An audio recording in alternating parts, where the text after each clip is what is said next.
मैं तो जरूर जाऊंगा, चाहे कोई छुट्टी दे या न दे। बलदेव सब लड़कों को सर्कस देखने चलने की सलाह दे रहा है। बात ये थी कि स्कूल के पास एक मैदान में सर्कस पार्टी आई हुई थी। सारे शहर की दीवारों पर उसके विज्ञापन चिपका दिए गए थे। विज्ञापन में तरह तरह के जंगली जानवर अजीब अजीब काम करते दिखाए गए थे। लड़के तमाशा देखने के लिए ललचा रहे थे। पहला तमाशा रात को शुरू होने वाला था, मगर हेडमास्टर साहब ने लड़कों को वहां जाने की मनाही कर दी थी। इश्तिहार बड़ा आकर्षक था। आ गया है, आ गया है। जिस तमाशे की आप लोग भूख प्यास छोड़कर इंतजार कर रहे थे, वही बम्बई सर्कस आ गया है। आइए और तमाशे का आनंद उठाए। बड़े बड़े खेलों के सिवा एक खेल और भी दिखाया जाएगा, जो न किसी ने देखा होगा और न सुना होगा। लड़कों का मन तो सर्कस में लगा हुआ था। सामने किताबें खोले जानवरों की चर्चा कर रहे थे। क्यों कर शेर और बकरी एक बर्तन में पानी पिएंगे, और इतना बड़ा हाथी पैरगाड़ी पर कैसे बैठेगा। पैरगाड़ी के पहिए बहुत बड़े बड़े होंगे। तोता बंदूक छोड़ेगा और बनमानुष बाबू बनकर मेज पर बैठेगा। बलदेव सबसे पीछे बैठा हुआ अपनी हिसाब की कॉपी पर शेर की तस्वीर खींच रहा था और सोच रहा था कि कल शनिचर नहीं, इतवार होता तो कैसा मजा आता। बलदेव ने बड़ी मुश्किल से कुछ पैसे जमा किए थे। मना रहा था कि कब छुट्टी हो और कब भागूं। हेडमास्टर साहब का हुक्म सुनकर वह जामे से बाहर हो गया। छुट्टी होते ही वह बाहर मैदान में निकल आया और लड़कों से बोला, मैं तो जाऊंगा, जरूर जाऊंगा, चाहे कोई छुट्टी दे या न दे। मगर और लड़के इतने साहसी न थे। कोई उसके साथ जाने पर राजी न हुआ। बलदेव अब अकेला पड़ गया, मगर वह बड़ा जिद्दी था। दिल में जो बात बैठ जाती, उसे पूरा करके ही छोड़ता था। शनिचर को और लड़के तो मास्टर के साथ गेम खेलने चले गए। बलदेव चुपके से खिसक कर सर्कस की ओर चला।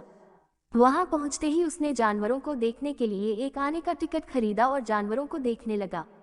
इन जानवरों को देखकर बलदेव मन में बहुत झुंझलाया। वह शेर है, मालूम होता है महीनों से इसे मलेरिया बुखार आ रहा हो। वह भला क्या 20 हाथ ऊंचा उछलेगा। और यह सुंदर वन का बाग है, जैसे किसी ने इसका खून चूस लिया हो, मुर्दे की तरह पड़ा है। वाह रे भालू, ये भालू है या सुअर, और वह भी काना, जैसे मौत के चंगुल से निकल भागा हो। अलबत्ता चीता कुछ जानदार है और एक 3 टांग का कुत्ता भी। ये कहकर बड़े जोर से हंसा। उसकी एक टांग किसने काट ली? दुम कटे कुत्ते तो देखे थे, पैर कटा कुत्ता आज ही देखा। और ये दौड़ेगा कैसे? उसे अफसोस हुआ कि गेम छोड़कर यहाँ न हकाया। एक आने पैसे भी गए। इतने में एक बड़ा भारी गुब्बारा दिखाई दिया। उसके पास एक आदमी खड़ा चिल्ला रहा था, आओ चले आओ, 4 आने में आसमान की सैर करो। अभी वह उसी तरफ देख रहा था कि अचानक शोर सुनकर वह चौंक पड़ा। पीछे फिरकर देखा तो मारे डर के उसका दिल कांप उठा। वही चीता न जाने किस तरह पिंजरे से निकलकर उसी की तरफ दौड़ा चला आ रहा था। बलदेव जान लेकर भागा। इतने में एक और तमाशा हुआ। इधर से चीता गुब्बारे की तरफ दौड़ा। जो आदमी गुब्बारे की रस्सी पकड़े हुए था, वह चीते को अपनी तरफ आता देखकर बेतहाशा भागा। बलदेव को और कुछ न सूझा तो वह झट से गुब्बारे पर चढ़ गया। चीता भी शायद उसे पकड़ने के लिए कूदकर गुब्बारे पर जा पहुंचा। गुब्बारे की रस्सी छोड़कर तो वह आदमी पहले ही भाग गया था। वह गुब्बारा उड़ने के लिए बिल्कुल तैयार था। रस्सी छूटते ही वह ऊपर उठा। बलदेव और चीता दोनों ऊपर उठ गए। बात की बात में गुब्बारा तार के बराबर जा पहुंचा। बलदेव ने एक बार नीचे देखा तो लोग चिल्ला चिल्ला कर उसे बचने के उपाय बतलाने लगे, मगर बलदेव के तो होश उड़े हुए थे। उसकी समझ में कोई बात न आई। ज्यों-ज्यों गुब्बारा ऊपर उठता जाता था, चीते की जान निकली जाती थी।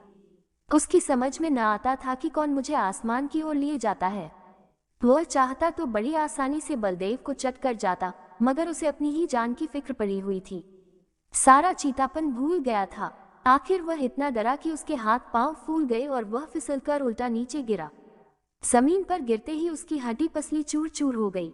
अब तक तो बलदेव को चीते का डर था, अब ये फिक्र हुई कि गुब्बारा मुझे कहाँ लिए जाता है। वह एक बार घंटाघर की मीनार पर चढ़ा था। ऊपर से उसे नीचे के आदमी खिलौनों से और घर घरौदों से लगते थे, मगर इस वक्त वह उससे कई गुना ऊंचा था। एकाएक उसे एक बात याद आ गई। उसने किसी किताब में पढ़ा था कि गुब्बारे का मुंह खोल देने से गैस निकल जाती है और गुब्बारा नीचे उतर आता है, मगर उसे यह न मालूम था कि मुंह बहुत धीरे धीरे खोलना चाहिए। उसने एकदम उसका मुंह खोल दिया और गुब्बारा बड़े जोर से गिरने लगा। जब वह जमीन से थोड़ी ऊंचाई पर आ गया तो उसने नीचे की तरफ देखा, दरिया बह रहा था। फिर तो वह रस्सी छोड़कर दरिया में कूद पड़ा और तैरकर निकल आया।